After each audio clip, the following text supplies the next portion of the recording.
ফজিলত, দাওয়াত না দেওয়ার পরিণতি, দাওয়াত প্রদানের শর্তাবলী ও মাধ্যম সমূহ।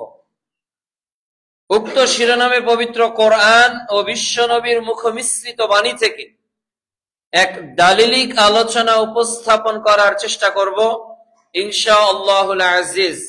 রব্বিশরাহ লি সাদরি ওয়া ইয়াসসির লি আমরি ওয়াহলুল উকদাতাম মিন লিসানি ইয়াফকাহু কওলি।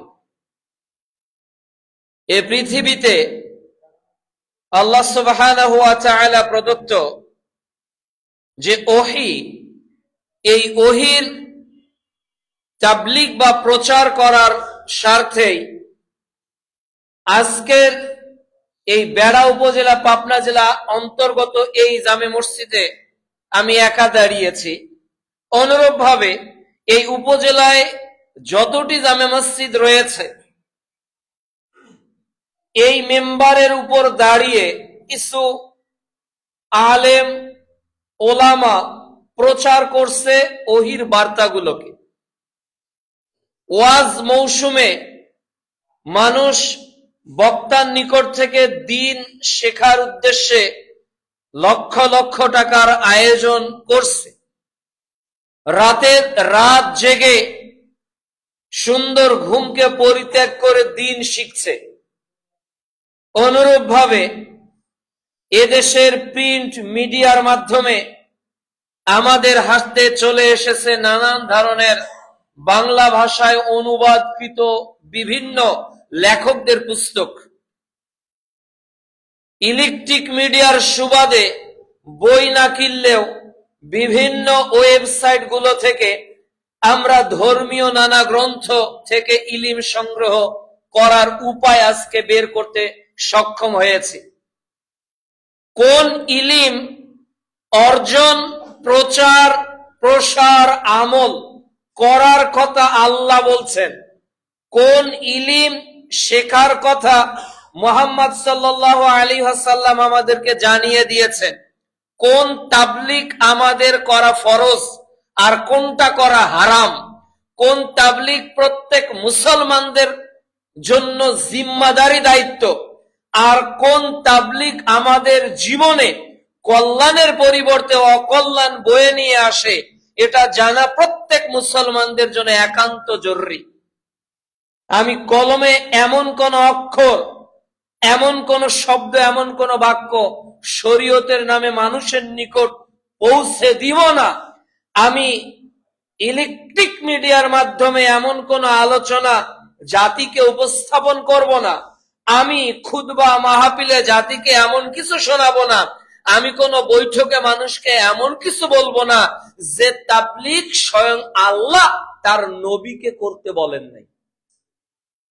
এমন তাবলীগ যদি আমার মতো এখানে দাঁড়িয়ে কোনো আলোচক করে, 2 কোটি 3 কোটি টাকা বাজেটের কোন মাহফিলে, 1.5 লক্ষ 2 লক্ষ টাকার কোন বাজেটের মাহফিলে কোন ধর্মীয় আলোচক করে থাকে, ইউটিউব, ফেসবুক, টুইটার, এই আধুনিক যোগাযোগের কোন মিডিয়াতে যদি তারা বলে থাকে, এই তাবলীগ যদি মুহাম্মদ সাল্লাল্লাহু আলাইহি ওয়াসাল্লাম না করে থাকেন, এই তাবলীগের পারমিশন যদি আল্লাহ তাআলা না দিয়ে থাকেন, তাহলে আল্লাহর পথে আহ্বানের এই তাবলীগ আমাদেরকে মূলত পরকালে পাপ এবং জাহান্নামে যাওয়ার একটা দ্বারই উন্মোচন করার ক্ষেত্র হয়ে যাবে মাত্র। এজন্য তাবলীগ শব্দটা যত সহজ, তাবলীগ আরবি প্রচার, এই প্রচারের কথা আল্লাহ বলেছেন, তার নবীকে নির্দেশ দিয়েছেন। এই তাবলীগের কথা মুহাম্মদ সাল্লাল্লাহু আলাইহি ওয়াসাল্লাম বলেছেন এবং মুহাম্মদ সাল্লাল্লাহু আলাইহি ওয়াসাল্লাম আমাদেরকে আদেশ দিয়েছেন।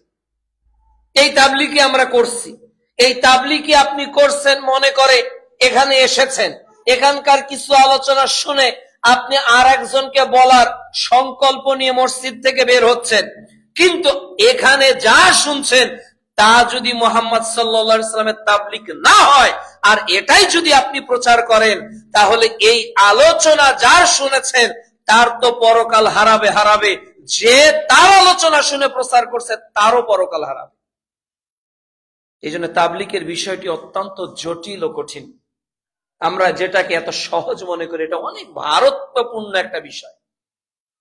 আমরা এই বিষয়টি একেবারেই সংক্ষিপ্ত ভাবে বর্ণনা করার প্রয়াস করব ইনশাআল্লাহ।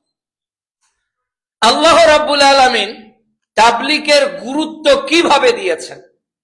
আল্লাহ সুবহানাহু ওয়া তাআলা তার নবীকে আদেশ করছেন। কি আদেশ? সূরা মাঈদা অধ্যায় 5 আয়াত 64-তে আল্লাহ তার নবীকে সম্বোধন করে বলছেন, ইয়া আইয়ুহার রাসূল। এখানে কোনো মানুষ নেই, পৃথিবীতে 800 কোটি মানুষের কেউ নেই। মুহাম্মদ সাল্লাল্লাহু আলাইহি সাল্লাম যে যুগে নবুয়ত প্রাপ্ত হয়েছেন, সেই সময় যত কোটি মানুষ ছিল, কাউকে আল্লাহ রাব্বুল আলামিন সম্বোধন করে বললেন না। আল্লাহ যাকে বললেন তিনি কে? মুহাম্মদ রাসূলুল্লাহ সাল্লাল্লাহু আলাইহি ওয়াসাল্লাম। আল্লাহ তার রাসূলকে সম্বোধন করে বলছে, ইয়া আইয়ুহার রাসূল, হে আল্লাহর রাসূল, বাল্লিগ, তুমি তাবলিগ করো, তুমি পৌঁছিয়ে দাও, তুমি মানুষকে জানিয়ে দাও। কি জানাবে? মা উনসিলা ইলাইকা মির রাব্বিক, যা তোমার প্রতিপালক তোমার উপর অবতীর্ণ করেছেন, এই কথাগুলো তুমি মানুষের নিকট পৌঁছিয়ে দাও। এটা আল্লাহ তাআলা মুহাম্মদ সাল্লাল্লাহু আলাইহি সাল্লামকে নির্দেশ দিচ্ছেন যে তুমি পৌঁছিয়ে দাও। এবার মুহাম্মদ সাল্লাল্লাহু আলাইহি সাল্লাম আমাদের নির্দেশ দিচ্ছেন। সহিহ বুখারী 3461 নম্বর হাদিস, আব্দুল্লাহ ইবনে আমর রাদিয়াল্লাহু তাআলা আনহু হাদিসের রাবী, তিনি বলছেন যে মুহাম্মদ সাল্লাল্লাহু আলাইহি সাল্লাম বলেছেন, বাল্লিগু, তোমরা প্রচার করো, তোমরা পৌঁছিয়ে দাও। কাকে বলছেন মুহাম্মদ সাল্লাল্লাহু আলাইহি সাল্লাম? আমাদেরকে। আল্লাহ কাকে সম্বোধন করে বলল? তার নবীকে, ইয়া আইয়ুহার রাসূল। আর মুহাম্মদ সাল্লাল্লাহু আলাইহি সাল্লাম আমাদেরকে সম্বোধন করে বললেন, বাল্লিগু, তোমরা পৌঁছিয়ে দাও, আন্নি, আমার পক্ষ থেকে। মুহাম্মদ সাল্লাল্লাহু আলাইহি সাল্লাম আন্নি কেন বলেছে? ওই যে আল্লাহ বলেছে, বাল্লিগ মা উনসিলা ইলাইকা মির রাব্বিক, তুমি পৌঁছিয়ে দাও যা আমি তোমার উপর নাযিল করেছি। আর মুহাম্মদ সাল্লাল্লাহু আলাইহি সাল্লাম আমাদেরকে বলছে যে, হে আমার উম্মাহ, তোমরা মানুষের নিকট প্রচার করো। কি প্রচার করবে? আন্নি, আমার পক্ষ থেকে। সেটা যদি কি হয়? ওয়ালাউ আয়া, একটা কথাও যদি জানা থাকে, অর্থাৎ কেউ যদি জানে যে এই কথাটি মুহাম্মদ সাল্লাল্লাহু আলাইহি সাল্লাম বলেছেন, কেউ যদি জেনে থাকে যে এই কথাটি মুহাম্মদ সাল্লাল্লাহু আলাইহি সাল্লাম বলেছেন, আর এটা জানার পর তার ফরজিয়াত, তার উপর ওয়াজিবাত, তার দায়িত্ব হলো এই দাওয়াতটাকে আরেকজনের নিকট পৌঁছিয়ে দেওয়া। এটা হলো দাওয়াতের গুরুত্ব। 2 নাম্বার, দাওয়াত হলো পৃথিবীর সর্বশ্রেষ্ঠ মানুষদের বৈশিষ্ট্য। এ পৃথিবীতে শ্রেষ্ঠ মানুষ যারা, এ পৃথিবীতে সম্ভ্রান্ত মানুষ যারা, এ পৃথিবীতে আল্লাহর নিকটবর্তী মানুষ যারা, এ পৃথিবীতে আল্লাহর সান্নিধ্য লাভে ধন্য হবে যারা, এই মানুষগুলো হলো শ্রেষ্ঠ মানুষ। আর শ্রেষ্ঠ মানুষের বৈশিষ্ট্য আল্লাহ রাব্বুল আলামিন কোরআনে তুলে ধরেছে। এদের বৈশিষ্ট্য কি? সূরা আল ইমরান অধ্যায় 3 আয়াত 110 আল্লাহ তাআলা বলছেন, কুনতুম খায়রা উম্মাহ, তোমরা হলে শ্রেষ্ঠ জাতি। আমরাই হলাম শ্রেষ্ঠ। আমরা শ্রেষ্ঠ কেন? এক, উখরিজাত লিন-নাস, তোমাদের বের করা হয়েছে, বাড়িতে বসে থাকার জন্য নয়, তোমাদেরকে সৃষ্টি করা হয়েছে মা বাবা পরিবার ফ্যামিলি নিয়ে কেবল জীবন যাপন করে অট্টালিকার মধ্যে বসবাস করার জন্য নয়, চাকরি ব্যবসা ক্ষেত খামার বাণিজ্য নিয়ে টিকে থাকার জন্য নয়। আল্লাহ বলছে কুনতুম খায়রা উম্মাহ, তোমরা হলে শ্রেষ্ঠ জাতি। শ্রেষ্ঠ জাতি কেন? এক, উখরিজাত লিন-নাস, মানুষের কল্যাণের জন্যই তোমাদেরকে বের করা হয়েছে। তাহলে আমার দ্বারা আর একজন কল্যাণ লাভ করবে, এজন্য আল্লাহ তাআলা আমাদেরকে সৃষ্টি করেছে। সহিহ মুসলিম 2699 নম্বর হাদিস, মিশকাতুল মাসাবিতে হাদিসটি এসেছে 204 নম্বর হাদিস। রাসূল সাল্লাল্লাহু আলাইহি ওয়াসাল্লাম বলেন, ওয়াল্লাহু ফি আউনিল আবদ মা কানাল আবদু ফি আউনিল আখি। আল্লাহ বান্দাকে সাহায্য করবে ততক্ষণ যতক্ষণ বান্দা তার আরেক ভাইকে সাহায্য করবে। এটা কন্ডিশন আল্লাহ। তাহলে আল্লাহ আপনার শ্রেষ্ঠত্ব কেন দিয়েছে? উখরিজাত লিন-নাস, আপনার উত্থান মানুষের জন্য। মানুষের জন্য আপনার এখন করণীয় কি? আপনার কাজ মানুষের জন্য। আল্লাহ বললেন আপনার দ্বারা মানুষের কল্যাণ হবে, আপনার দ্বারা মানুষের মঙ্গল হবে। আপনি যতক্ষণ মানুষের কল্যাণে থাকবেন ততক্ষণ আল্লাহ আপনাকে সাহায্য করবে। এখন আপনার কাজ কি? আল্লাহ তাআলা বলছেন এরপর তোমার কাজ হলো তা'মুরুনা বিল মা'রুফ ওয়া তানহাউনা আনিল মুনকার। তোমার দায়িত্ব হলো মানুষকে সৎ কাজের আদেশ দিবে আর মন্দ কাজে নিষেধ করবে। এটা হলো আমাদের শ্রেষ্ঠত্বের কারণ। অর্থাৎ একটা মানুষ ভালো কাজ করছে না, তাকে বলতে হবে যে ভাই ওঠেন ফজরের সালাতটা আদায় করেন। আপনি দোকানে বসে আছেন, জোহরের আজান হয়ে গেল, চলেন মসজিদে যাই, এটা বলতে হবে। এজন্য আপনাকে সৃষ্টি করা হয়েছে। এটা যদি না বলেন তাহলে আপনি আপনার শ্রেষ্ঠত্ব হারিয়ে ফেলেছেন। একজন লোক অন্যায় করছে, একজন লোক সিগারেট পান করছে, একজন লোক টিভিতে সিনেমা দেখছে, একজন লোক স্টার জলসা জি বাংলা দেখছে।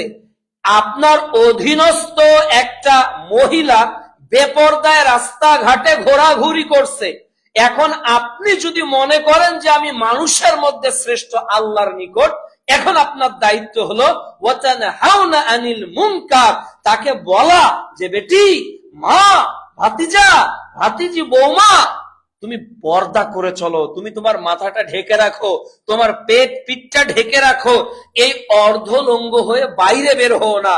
এ কথা না বললে আপনি আর শ্রেষ্ঠত্ব নিজে ধরে রাখতে পারবেন না। তাহলে মানুষ কেন শ্রেষ্ঠ? একটা কাজ ভালো এর জন্য মানুষকে ডাকা, একটা কাজ মন্দ এজন্য মানুষকে নিষেধ করা। এজন্য আমি শ্রেষ্ঠ।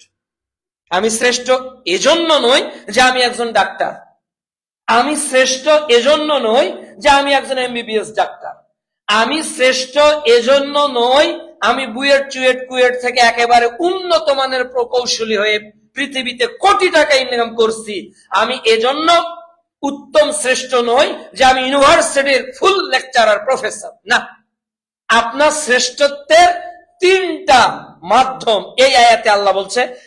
এক, আপনি মানুষের জন্য, আপনি মানুষের জন্য। দুই, মানুষের জন্য হতে গেলে দুইটি কাজ করতে হবে।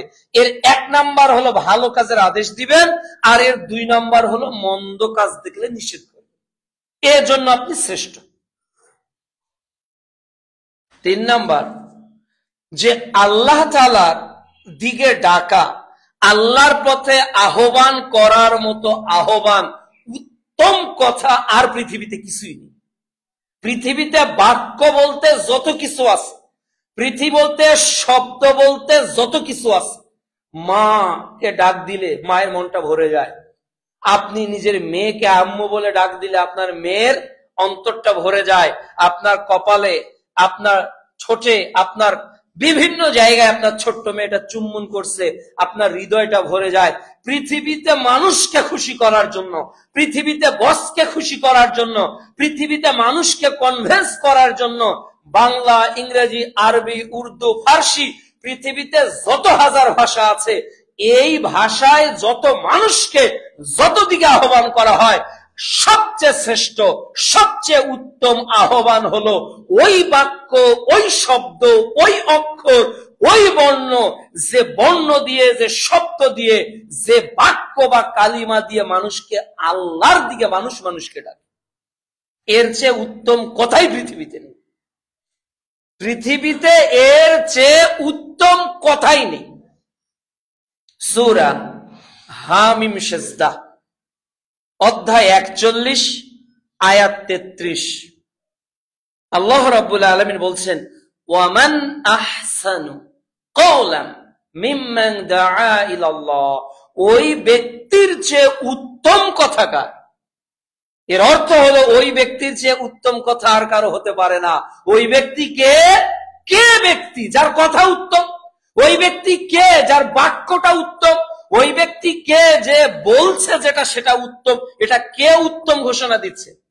আল্লাহ, কোন মানুষ না, কিন্তু মুহাম্মদ সাল্লাল্লাহু আলাইহি ওয়াসাল্লাম না, আল্লাহ তাআলা বলছেন যে ওমান আহসানু ক্বাওলাম মিম্মান দাআ ইলাল্লাহ, ওই ব্যক্তির চেয়ে উত্তম কথাকার যে ব্যক্তি বাক্য খরচ করে মানুষকে আল্লাহর দিকে ডাকে।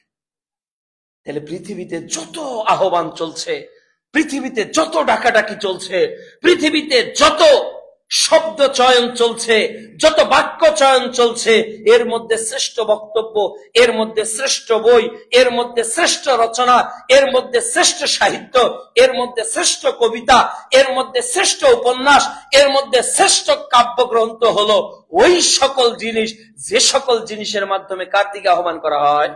আল্লাহ। এর চেয়ে উত্তম কথা নেই।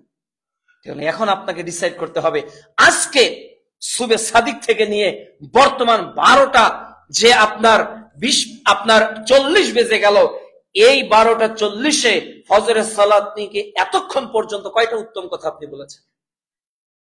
আপনি আপনার ওয়াইফকে বলেছেন, অমুকের আম্মু একটু বিরিয়ানিটা পাক করো, গোশত রান্না করো, ইলিশ মাছটা পাক করো, পোলাওটা পাক করো। কত বাক্য বলেছেন।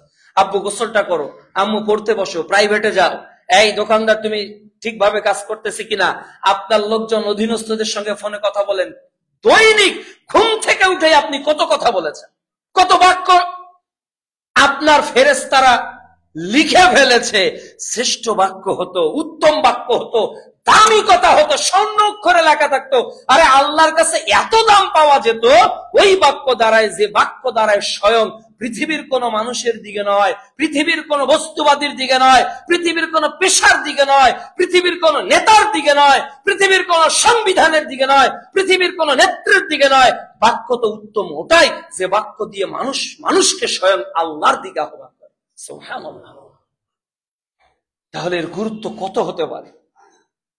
সম্মানিত উপস্থিতি, এই আহ্বান যারা করবে, এই যে আপনি ডাকলেন মানুষকে আসেন, আপনি ডাকলেন সালাতে, ডাকলেন কোরআন তেলাওয়াতে, ডাকলেন পর্দায়, ডাকলেন ইবাদতে, আল্লাহর পথে, যে বাক্যই দিয়ে আপনি ডেকেছেন, আপনার ফজিলত গুলো কি?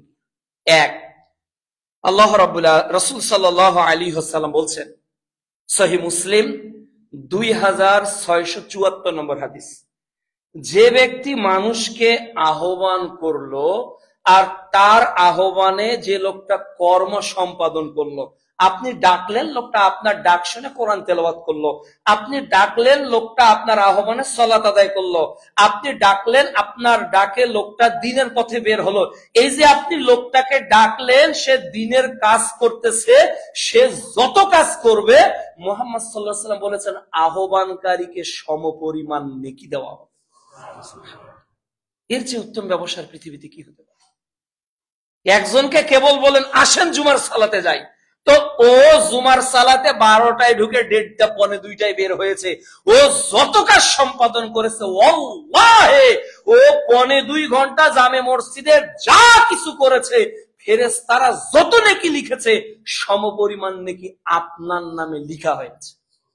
কেন? আপনি তাকে ডেকেছেন, আপনি তাকে আহ্বান করেছেন, আপনি কাউকে একটা বই দিয়েছেন সালাতুর রাসূল, একটা বই দিয়েছেন হজের, একটা বই দিয়েছেন ইবাদতের, একটা বই দিয়েছেন কোন আমলের, আর আপনার আমলের বইটা পড়ে, আপনার ওই ফ্রি গিফটের ওই বইটা পড়ে ওই লোকটা তার আমলের যত পরিবর্তন করবে, ও যতদিন আমল করবে, মুহাম্মদ সাল্লাল্লাহু আলাইহি ওয়াসাল্লাম বলছেন যে ওই আহ্বানকারীকে, ওই দাওয়াত প্রদানকারীকে সমপরিমাণ নেকি দেওয়া হবে। অথচ যে আমল করতেছে তার আমল থেকে কোনো নেকি কাটা হবে না।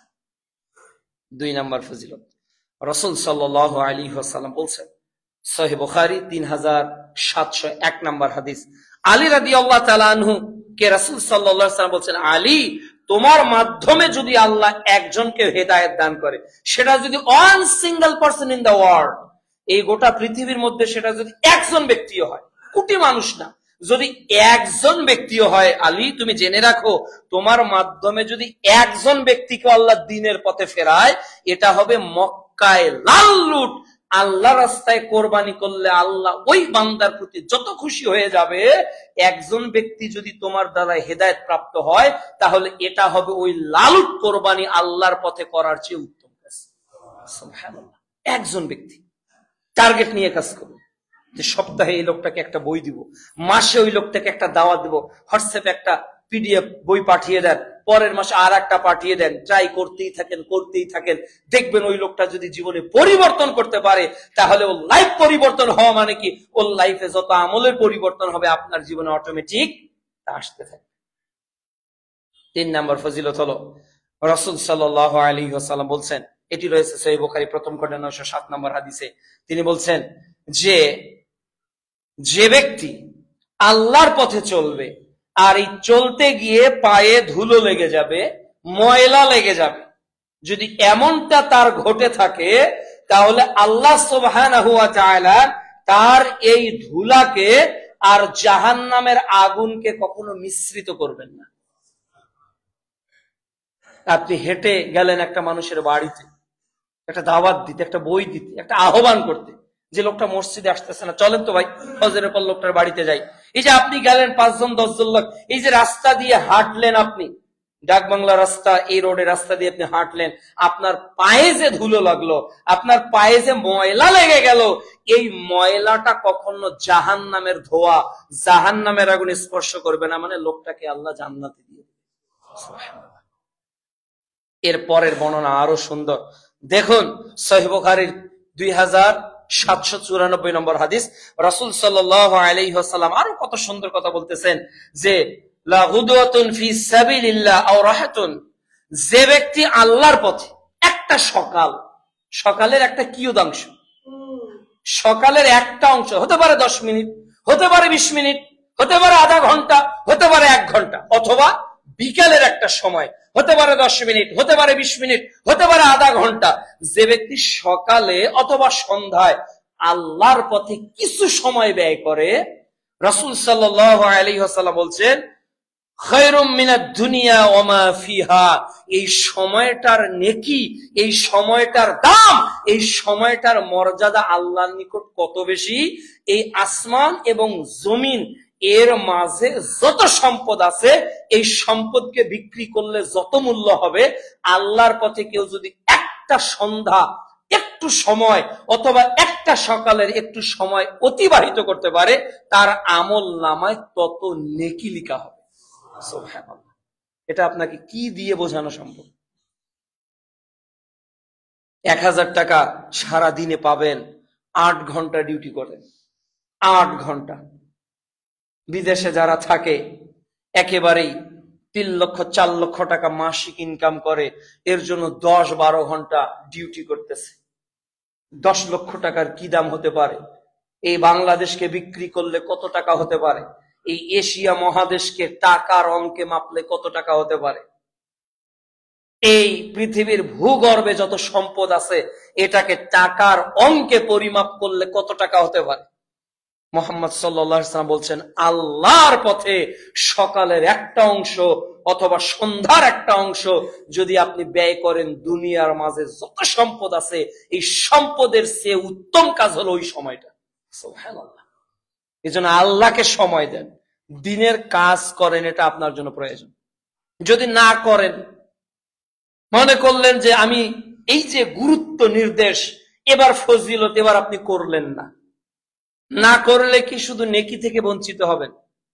এই যে আপনি করলেন না, যে নেকির কাজ না করলে তো নেকি হবে। সুন্নত 12 রাকাত, ফজরের পূর্বে 2, জহরের পূর্বে 4 পরে 2, মাগরিবের পরে 2 এবং এশার পরে 2, এই 12 রাকাত সালাত যদি কেউ আদায় করতে পারে নফল, তার জন্য জান্নাতে একটা ঘর তৈরি হয়।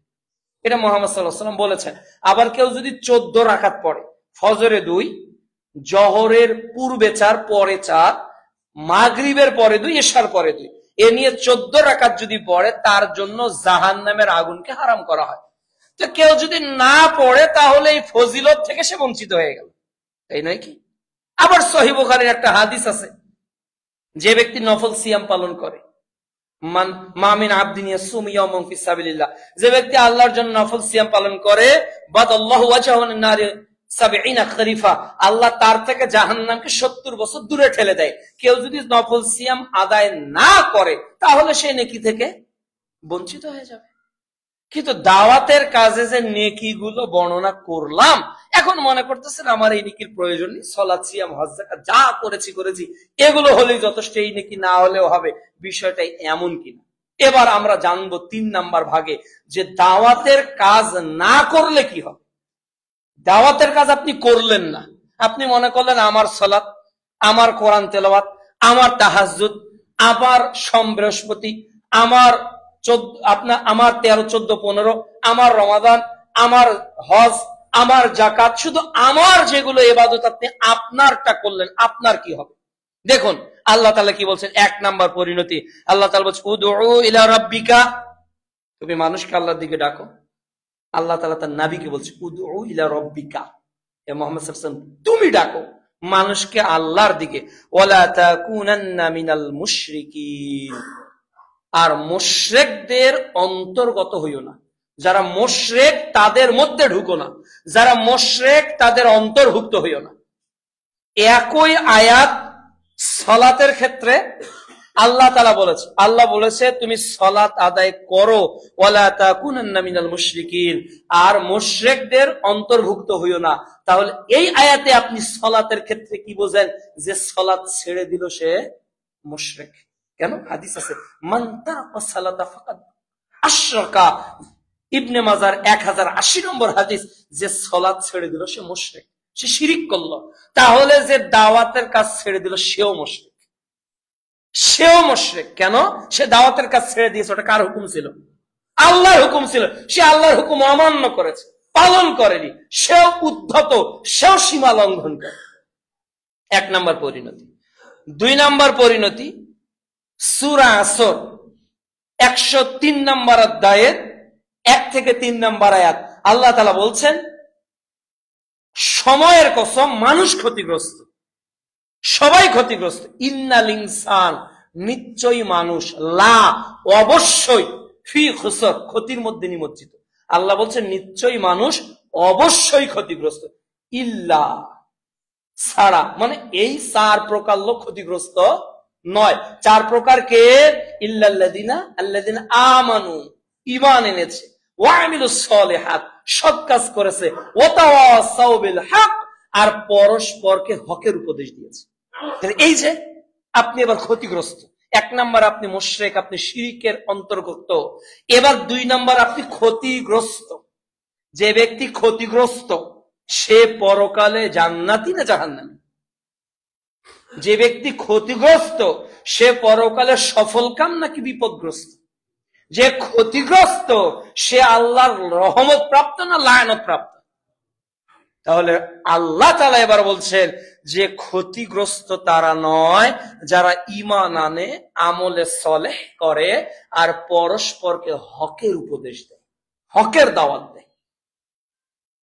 3, সহিহ বুখারী 2493 নম্বর হাদিস, নোমান ইবনে বাশির রাদিয়াল্লাহু তাআলা আনহু হাদিসের রাবী, তিনি বলছেন যে মুহাম্মদ সাল্লাল্লাহু আলাইহি ওয়াসাল্লাম বলেছেন যারা আল্লাহর পথে দাওয়াত দেয় না, অলসতা করে, তাদের উদাহরণ হলো 2 তলা বিশিষ্ট স্টিমারের মতো, জাহাজের মতো।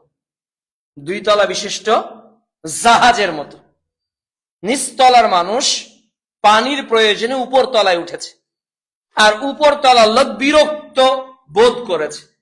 উপর তলার মানুষ মনে করতেছে এরা না আসুক, নিচতলার মানুষদের ইতস্ত বোধ হচ্ছে, একজন কুড়াল হাতে নিয়ে এই জাহাজকে ফুটো করতে চাচ্ছে, এই মর্মে যে সমুদ্রের নিচেই তো পানি আছে, উপরে যাওয়ারই দরকার কি, সেখানে টেপ থেকে পানি নেওয়ার।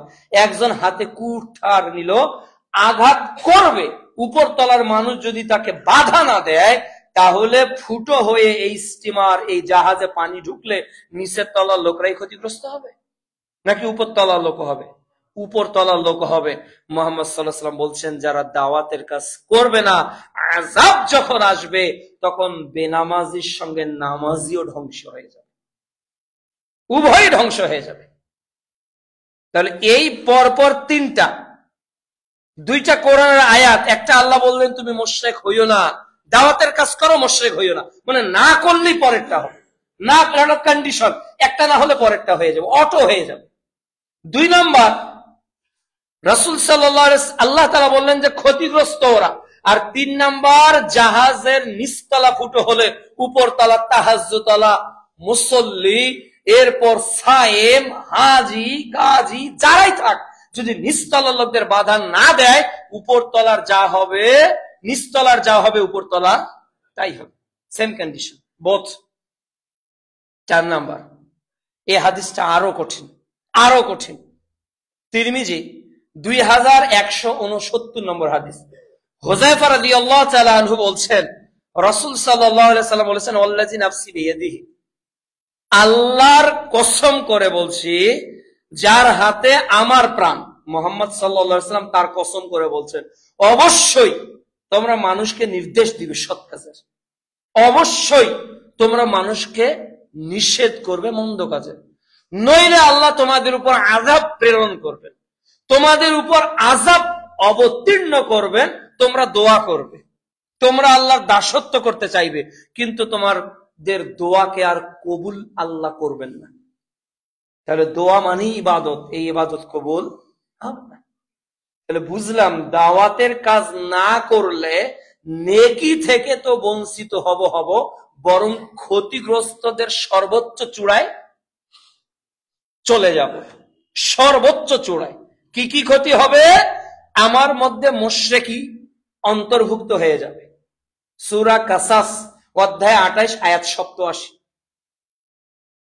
আমি 2 ক্ষতিগ্রস্তদের একজন হয়ে যাব, ক্ষতিগ্রস্তদের একজন। সূরা আসর অধ্যায় 103 আয়াত 2। 3, আমি স্টিমারের উপরতলার লোক হয়েও ধ্বংসপ্রাপ্ত হব, নিচতলার লোক যেমন হবে। 4, ওটা হলো সহিহ বুখারী 2493 নম্বর হাদিস।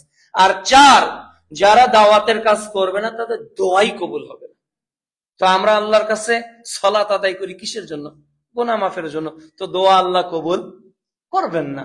আমরা সিয়াম পালন করি কিসের জন্য? সিয়াম জুন্নুন, ঢাল, কিন্তু ওটা আসমান পর্যন্ত উঠবেই না। তো আল্লাহ যদি দোয়াই কবুল না করে, সালাত আদায় করেই বাকি, সিয়াম আদায় করেই বাকি, আর হজ করেই বাকি, যদি এটা আল্লাহ কবুল না করে, তাহলে বোঝা গেল দাওয়াতের কাজ না করলে এই সকল কিছুই কি আল্লাহ কবুল করবেন।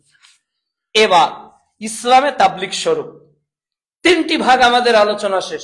1, তাবলীগ বা আল্লাহর পথে দাওয়াতের গুরুত্ব। 2, এর ফজিলত। 3, আদায় না করার পরিণতি।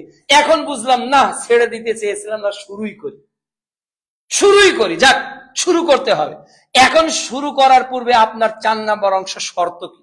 আপনি দাওয়াতের কাজ শুরু করলেই কি পারবেন? আপনি বলবেন যে আমি দাওয়াতের কাজ শুরু করে দেব, এখন আল্লাহর পথে ডাকবেন, ভাই আল্লাহ এটা বলেছে, আল্লাহ রাসূল এটা বলেছে। জি না, আপনাকে দাওয়াত দিতে গেলে কমপক্ষে 8টা জিনিস মনে রাখা একান্ত প্রয়োজন। যেটা বিশুদ্ধ দাওয়াত, যেটা আল্লাহর পথে আহ্বান হবে, যেটা স্রেফ সঠিক পথের আহ্বান হবে, এই আহ্বানটা করতে চাইলে 8টা জিনিস, আমি যতটুকু লিখেছি এর মধ্যে 8টা, আরো অনেক হতে পারে। 8টা জিনিস আজকের আলোচনায় আপনার প্রয়োজন। এর 1 নাম্বার হলো প্রকৃত তাবলীগ, প্রকৃত দাওয়াত হবে কোরআন সুন্নাহর একটি পথের দিকে, একটা পথের দিকে, ভিন্ন কোন পথের মতের দিকে নয়, পথের দিকে। যেটা সূরা ফাতিহা অধ্যায় 1 আয়াত 5, ইহদিনাস সিরাতাল মুস্তাকিম। সূরা ইউসুফ অধ্যায় 12 আয়াত 108, কুল হাযিহি সাবিলি, এটাই আমার রাস্তা, এই রাস্তায় আহ্বান করতে হবে, একটাই রাস্তা, মা আনা আলাইহি ওয়া আসহাবি, আমি এবং আমার সাহাবীরা যার উপর ছি, এই এক পথের আহ্বান হবে, আর দ্বিতীয় কোনো পথের নাই। কারণ কেউ যদি বলে যে আমার তরিকায়, আমার মাযহাবে, আমার পীর, আমার বুজুর্গানে দিন, তাহলে বুঝবেন এই দাওয়াত প্রদানকারী এবং দাওয়াত প্রচারকারী, দাওয়াত গ্রহণকারীর পথটা বিশুদ্ধ পথ নয়। 2 নাম্বার বিষয় হলো প্রকৃত তাবলীগ হবে ওহী ভিত্তিক, এর প্রত্যেকটা বার্তা ওহী প্রদত্ত। সূরা নাজম অধ্যায় 53 আয়াত 3 ও 4, ওমা ইয়ানতিকু আনিল হাওয়া ইন হুয়া ইল্লা ওয়াহয়ুহা, আমার নবী প্রবৃত্তির তাড়নায় কোনো কিছু বলেন নাই যতক্ষণ তার উপর ওহী করা হয় নাই। যেটা ওহী হয়েছে তিনি সেটাই বলেছেন। একই কথা সূরা আরাফ অধ্যায় 7 আয়াত 3 আল্লাহ তাআলা বলছেন, ইত্তাবিউ মা উনসিলা ইলাইকুম মির রাব্বিকুম, আল্লাহ যা নাযিল করেছে তার অনুসরণ করো। অর্থাৎ তাবলীগ হবে ওহী ভিত্তিক। কি ভিত্তিক? ওহী ভিত্তিক। আল্লাহর পথে আহ্বান হবে ওহী ভিত্তিক। যেখানে আল্লাহর আয়াতের পাশে আরো হুজুরের কিছু ঢোকানো আছে, যেখানে রাসূলের হাদিসের পাশে আরো কিছু ফায়দা দিয়ে আছে, আরো কিছু কেচ্ছা কাহিনী, আরো কিছু কাঠগুজারি আছে, আরো কিছু অমুক তমুক আছে, তাহলে এটা ওই পথ নয়, এটা ওহী ভিত্তিক দাওয়াত হলো না। 3 নাম্বার, প্রকৃত দাওয়াত যারা মুবাল্লিগ হবেন তাদের প্রতি সময়ে, প্রেক্ষাপটে, ইতিহাসে জেল, জুলুম, নির্যাতন, বাধা, বিপত্তি বিভিন্ন কিছু আসবেই, টু বি কন্টিনিউ। এটা একটা সময়ের জন্য কন্টিনিউ আসতেই থাকবে, একটার পর একটা আসতে থাকবে। এর প্রথমটা শুধু আজকে একটা দলিল বলি, সহিহ বুখারী প্রথম খণ্ড ওহীর সূচনা অধ্যায় 3 নাম্বার হাদিস। খাদিজা রাদিয়াল্লাহু তাআলা আনহাকে যখন মুহাম্মদ সাল্লাল্লাহু আলাইহি ওয়াসাল্লাম এসে বললেন যে তুমি আমাকে বস্ত্র দিয়ে চেপে ধরো, আমি ভয় পেয়ে গিয়েছি, তখন মুহাম্মদ সাল্লাল্লাহু আলাইহি ওয়াসাল্লামকে খাদিজা রাদিয়াল্লাহু তাআলা আনহা নিয়ে গেলেন ওয়ারাকা বিন নফেলের কাছে। ওয়ারাকা বিন নফেল দেখেই বলছে, তোমার কাছে যে এসেছিল ও তো জিবরাইল, এলাকার লোক তো তোমাকে তাড়িয়ে দিবে, তোমার আর এলাকায় থাকা সম্ভব না। মুহাম্মদ তুমি এলাকায় থাকতে পারবে না। তো মুহাম্মদ সাল্লাল্লাহু আলাইহি ওয়াসাল্লাম এত দামি মানুষ, এত সম্মানী মানুষ, আল আমিন, কাফেররা টাকা রাখতে, দিনার রাখতে দেয়, দিরহাম রাখতে দেয়, সম্পত্তি মুহাম্মদ সাল্লাল্লাহু আলাইহি ওয়াসাল্লামের নিকট জমা করে। তো মুহাম্মদ সাল্লাল্লাহু আলাইহি ওয়াসাল্লাম কোন বার্তা নিয়ে আসলেন, যে বার্তা পাঠ করা শুনে ওয়ারাকা বিন নফেল বুঝতে পেরেছেন যে তাকে আর এলাকার মানুষ ভালোবাসবে না। মুহাম্মদ সাল্লাল্লাহু আলাইহি ওয়াসাল্লামকে এলাকার মানুষ আর ভালোবাসেনি, এমন বাসেনি, বাধ্য হলেন জন্মভূমি মক্কা ছেড়ে মদিনাতে হিজরত করতে। এর নাম দাওয়াত। তাহলে আপনি দাওয়াত দিবেন, আপনার খালাও ভালোবাসে, দাদাও ভালোবাসে, দাদিও ভালোবাসে, এলাকার নেতা, এলাকার সমাজ সবাই আপনাকে মেনে নিয়েছে, বোঝা যাচ্ছে আপনার এই দাওয়াত হলো অ্যাজ লাইক অ্যাজ পটেটো, গোল আলুর মতো। তার মানে আপনি গোস্তেও আছেন, মাছেও আছেন, বেগুনেও আছেন, পটলেও আছেন, সব জায়গায় আপনাকে দিয়ে ভর্তা করা যায়, ভাজি করা যায়, ঝোল করে রান্না করা যায়, ডাল করা যায়, আপনি সব জায়গায় মিশতে পারেন। তার মানে এই দাওয়াতটা সিরাতুল মুস্তাকিমের দাওয়াত নয়। হকের দাওয়াত দিতে গেলে জুলুম আসবে, ফাঁসি আসবে, নির্যাতন আসবে, মসজিদ থেকে তাড়িয়ে দেওয়া হবে, মসজিদ ধুয়ে নেওয়া হবে, জোরে আমিনের জন্য, বুকের উপর হাত বাঁধার জন্য, 8 রাকাত তারাবি পড়ার জন্য, কোরআন এবং সুন্নাহর সঠিক হক কথাগুলো বলার জন্য, গণতন্ত্রের বিপক্ষে, খেলাফতের পক্ষে, প্রকৃত ইতিহাসকে একামতে দিনের পথে তুলে ধরার জন্য এক শ্রেণীর মানুষ আপনাকে ওহাবি বলবে, লামাযহাবি বলবে, সমাজ ছাড়া করবে, এলাকা ছাড়া করবে, 1000 বার এলাকা ছাড়তে হবে, 1000 বার সমাজ ছাড়তে হবে। গোটা পৃথিবী যদি এক ঘরে করে দেয়, এক ঘরে হতে রাজি আছি, এরপরে হকের দাওয়াত থেকে এক চুল পরিমাণ সরতে রাজি নেই। এর নাম ঈমান, এর নাম চেতনা। দাওয়াত দিবেন, মানুষ খাওয়াবে, ইসলামের কথা বলবেন, সবাই ভালোবাসবে, হতে পারে না। ফেসবুকে আপনাকে অকথ্য ভাষায় গালি দিবে, অশ্লীল ভাষায় গালি দিবে, আপনাকে দালাল বলবে, আপনাকে জারজ সন্তান বলবে, 1000 কথা বেদাতিরা বলবে। ডক্টর আব্দুল কাদের জিলানী রাহিমাহুল্লাহ বলে গেছেন যে বেদাতির লক্ষণ হলো যে তারা আহলুল হাদিসদেরকে গালি দেয়। তাহলে 3 নাম্বার হলো যারা সত্যের পথে আহ্বান করবে তাদের আহ্বানে বেশিরভাগ মানুষ সাড়া দিবে না, বেশিরভাগ মানুষ সাড়া দিবে না। আল্লাহ বলছেন সূরা সাবা অধ্যায় 34 আয়াত 13, কলিলুম মিন ইবাদিয়াশ শাকুর, কৃতজ্ঞ লোক হবে অল্প। 4 নাম্বার হলো প্রকৃত দাওয়াত আহ্বানকারীরা সর্বপ্রথম আকীদার কথা বলে, এরপর আমলের কথা আগে বলে আকীদা, আগে বলে তাওহীদের, আগে বলে ঈমান, আরকানুল ঈমানের, আরকানুল ইসলামের কথা বলে। যাদের বক্তব্যে এগুলো পাওয়া যাবে, যাদের বক্তব্য বললেই তাওহীদের কথা কোথায়, যাদের বক্তব্য মানুষকে তাওহীদের রুবুবিয়্যাহ, উলুহিয়্যাহ, আসমা সিফাত, যাদের বক্তব্য মানুষের আরকানুল ঈমানের উপর, যাদের বক্তব্য মানুষের আরকানুল ইসলামের উপর, যারা নওয়াকিদুল ঈমানের উপর কথা বলে, এরাই হলো বিশুদ্ধ তাওহীদের পথে আহ্বানকারীদের অন্তর্ভুক্ত। যারা প্রথমত আমাদের সংশোধন করতে হবে ফাউন্ডেশনের না ডেকোরেশনের। আমরা যদি কোনো কিছুকে পরিবর্তন করতে চাই, মনে করেন এই 3 তলা বিল্ডিংটা ভেঙে ফেলতে হবে, ভেঙে ফেলতে হবে। ঢাকা একটা বিল্ডিং 5 তলা করে ভেঙে ফেলতেছে, ভাঙতেছেন কেন? বলতেছে এটা এখন 15 তলা হবে। তার মানে 5 তলাও টাকা খরচ করে ডেকোরেশন যেটা করেছে, এই পুরো 5 তলাকে ভেঙে ফেলতেছে, ওরা 15 তলা করবে, 10 তলা 12 তলা করবে। তাহলে এই যে সে বিল্ডিংটা ভেঙে ফেললো, আচ্ছা বিল্ডিংটা ভাঙার পর এখন কি আগে সে 15 তলা গাঁথনি শুরু করে দিবে? কি করবে? ফাউন্ডেশনটা আগে দিবে। ও ফাউন্ডেশন দিতে পারেনি দেখে আবার বিল্ডিং ভেঙে সব একাকার করে ফেলতেছে। বুঝতে পারলেন কি আপনি কি বুঝলেন? দুনিয়াটা তো খুব ভালো বুঝি, দুনিয়ার জ্ঞান তো খুব পুক্ত। ও 5 তলা বিল্ডিং 2 তলা বিল্ডিং কে মানুষ দিন ভেঙে ফেলতেছে, লক্ষ লক্ষ টাকা খরচ করে। কেন? ও আবার মাটির নিচে কোটি টাকা পুঁতে ওটাকে আরো বড় করবে। মাটির নিচে যত কোটি টাকা পোতা হবে ওটা তত উপরে উঠতে থাকবে। এটা তার আকলে ধরে, এটা তার বিবেকে ধরে। কিন্তু ইসলামের বুনিয়াদ যা আকিদা, আকিদা ঠিক, এরপর সালাত তো 10 হবে। আকিদা ঠিক, এরপর সিয়াম তো 100 হবে। আকিদা ঠিক, এরপর তো জাকাত 1000 হবে। আকিদা ঠিক, হজ এরপর তো 10,000 হবে। এইভাবে একের পর যত শূন্য লাগাবেন ওই একের দাম বাড়বে না কমবে? বেড়ে যাবে। কিন্তু এক বিহীন যদি 1000 শূন্য দেন কোনো লাভ নেই। যাকে আকিদা, তাওহীদ, রিসালাত, আখিরাত, মানহাজ, সালাফ দের নীতি সম্পর্কে আগে আকিদার উপর কারা বক্তব্য দিচ্ছে? অনেকে বলে যে আকিদাই তো ফেক, আকিদা শব্দই তো কোরআন হাদিসে নেই। নাউযুবিল্লাহি মিন যালিক। কিসের আকিদা বলছে না অনেকে? আকিদাই নেই, অথচ দাওয়াত হলো আকিদা। মুহাম্মদ সাল্লাল্লাহু আলাইহি ওয়াসাল্লাম মক্কায় কি আগে সালাতের আহ্বান করেছেন, সিয়ামের আহ্বান করেছেন, হজের আহ্বান করেছেন? আগে বলেছেন কুলু লা ইলাহা ইল্লাল্লাহ।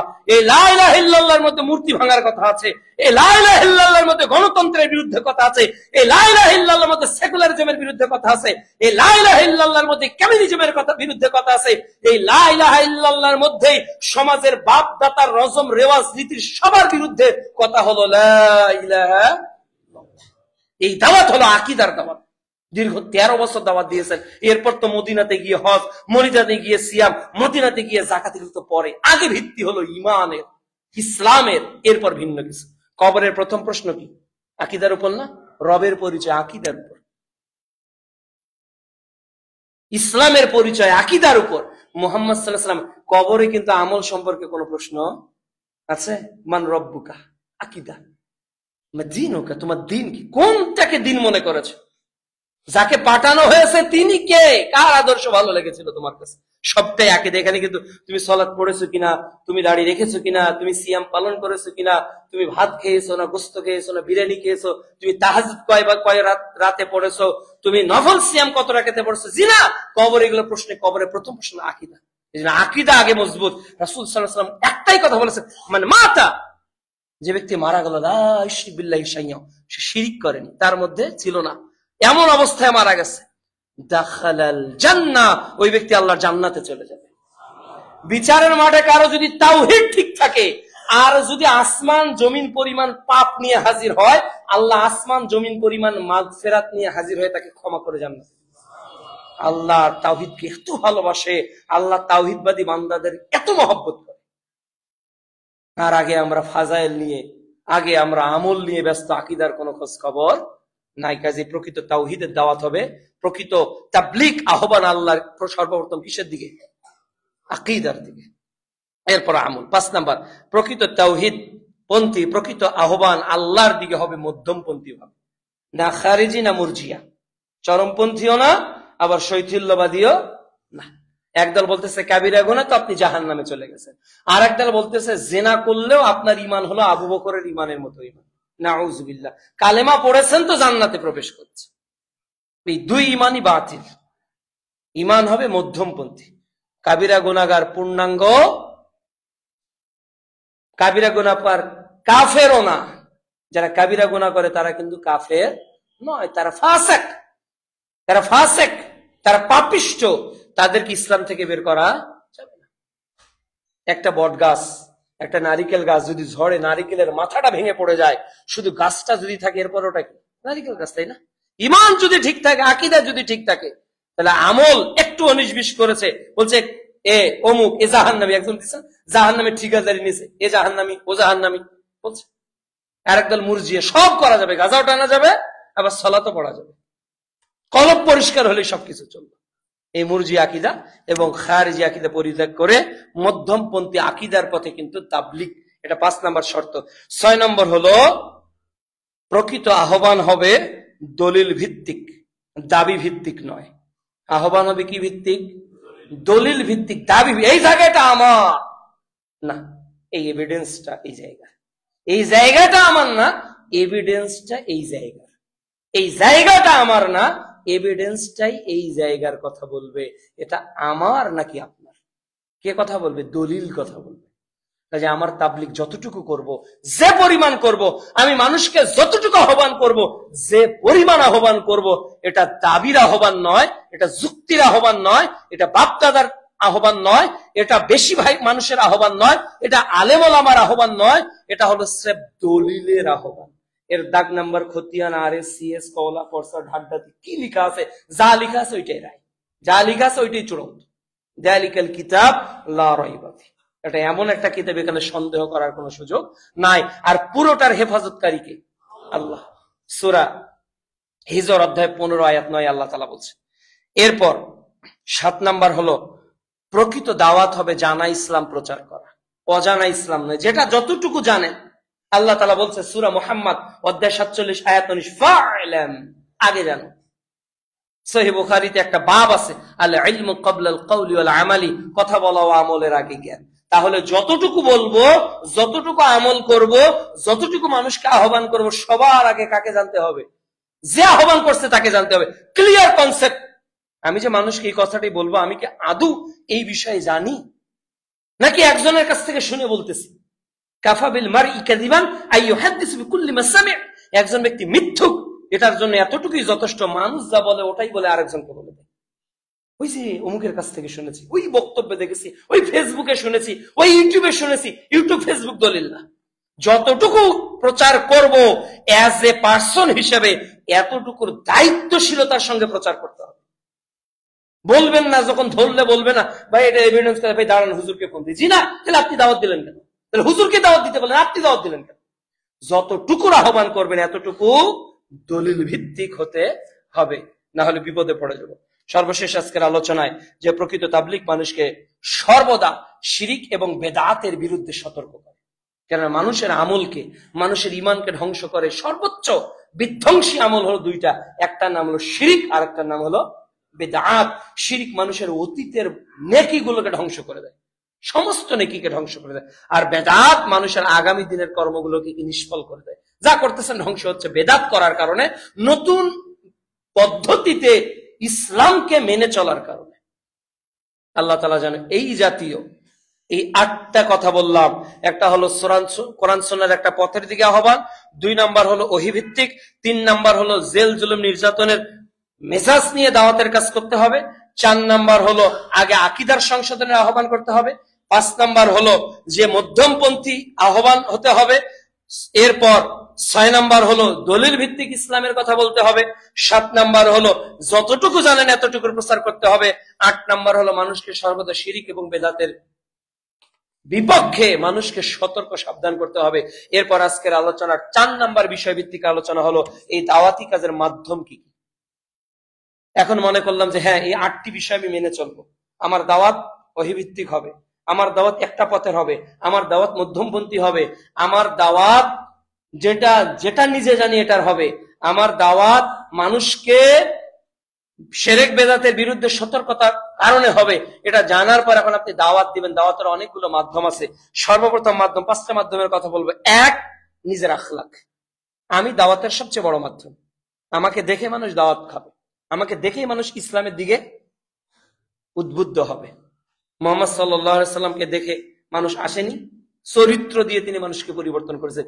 ইন্নাকা আলা খুলুকিন আযীম, তিনি মহান চরিত্রের অধিকারী। সূরা কালাম অধ্যায় 68 আয়াত 4 আল্লাহ তাআলা বলছে।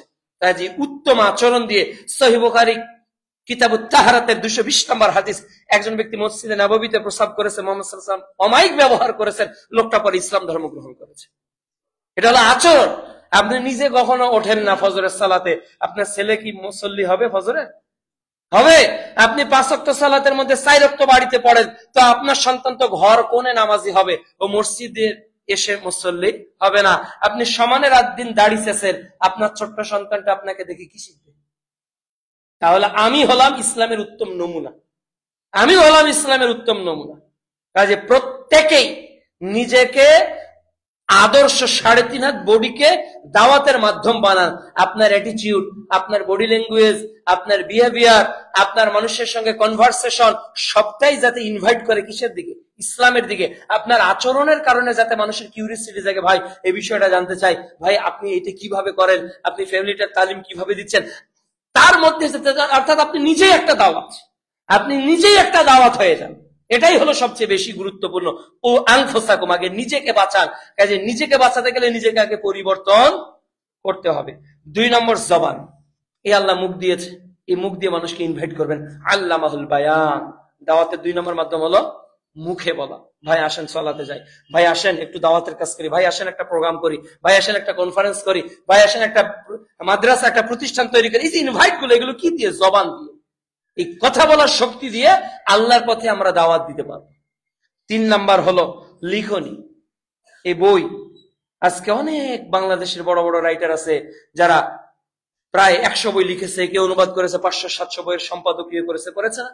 বড় বড় আলেমরা 500-700 বই পর্যন্ত অনেকে লিখে গেছে। তো তাদের এই লিখনির খেদমত এখনো আছে না নেই?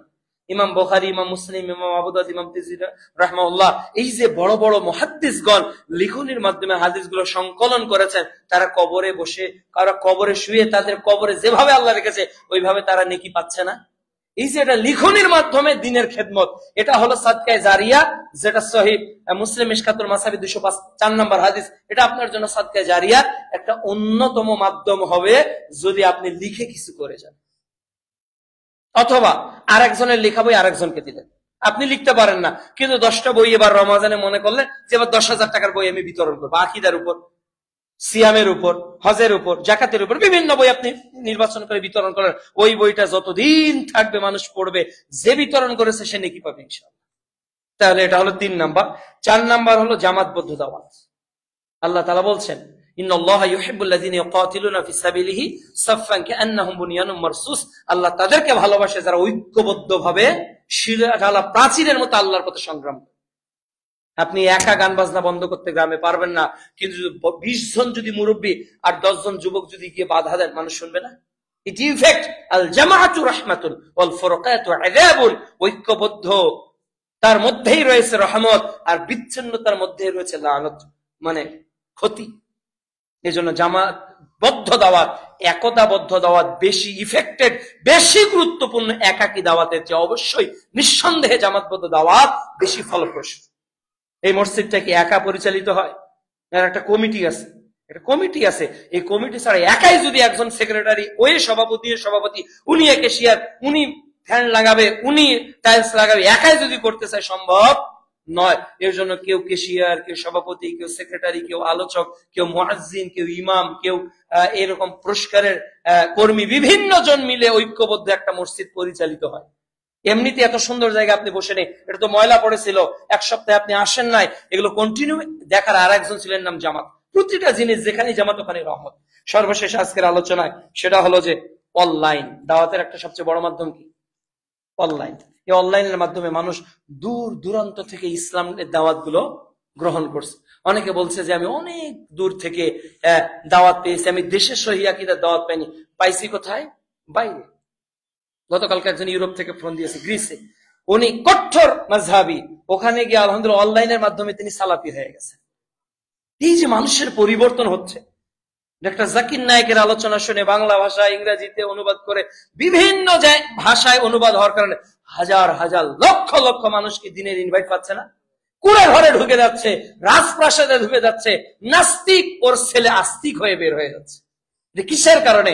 এই অনলাইনের কারণে। এই যে আমরা এখানে কথা বলতেছি, এখানে মিডিয়ার মাধ্যমে এটা প্রচার হচ্ছে। এই অনলাইন, এই যুগটাকে প্রত্যেকের কাজে লাগানো উচিত। আপনার একটা স্মার্টফোন আছে মানে কি, আপনি অনলাইনের দাওয়াতের একটা বড় অংশ হতে পারেন। আপনার একটা সময় আপনি ফেসবুকে একটা আয়াত পোস্ট করতে পারেন, কোন একজন স্কলারের একটা গুরুত্বপূর্ণ প্রশ্নের উত্তর শেয়ার করতে পারেন। আপনার দেখে 10 জন মানুষ, আপনার ফ্রেন্ড যারা দেখলো, 20 জন মানুষ দেখলো, শুনে তারা উপকৃত হলো। ওই শোনাটা হয়তো সে জীবনে শোনে নাই। এরকম কত ফোন আমরা দেশ এবং দেশের বাইরে থেকে পাই, যে ভাই আপনাদের এই আলোচনা শোনার পরে, আপনাদের এই আলোচনার দলিল মেলানোর পরে আমরা আমাদের সালাতকে, আমরা আমাদের আকীদা আমলকে পরিবর্তন করেছি। এটা কিসের মাধ্যমে? আমার কি গ্রিসে যাওয়া সম্ভব? আমার কি ইউরোপে যাওয়া সম্ভব? সম্ভব না। কিন্তু আমাদের কথা বা আমাদের বড় বড় স্কলারদের কথা সেখানে চলে যাওয়ার কারণে সেখানকার মানুষ আজকে এই বেড়ার দাওয়াত পেয়ে ওখানে সহিহ আকীদা গ্রহণ করতেছে। এই জন্য আমরা প্রত্যেকটা জিনিসকে যেন কাজে লাগাতে পারি, আল্লাহ তাআলা কবুল করুন।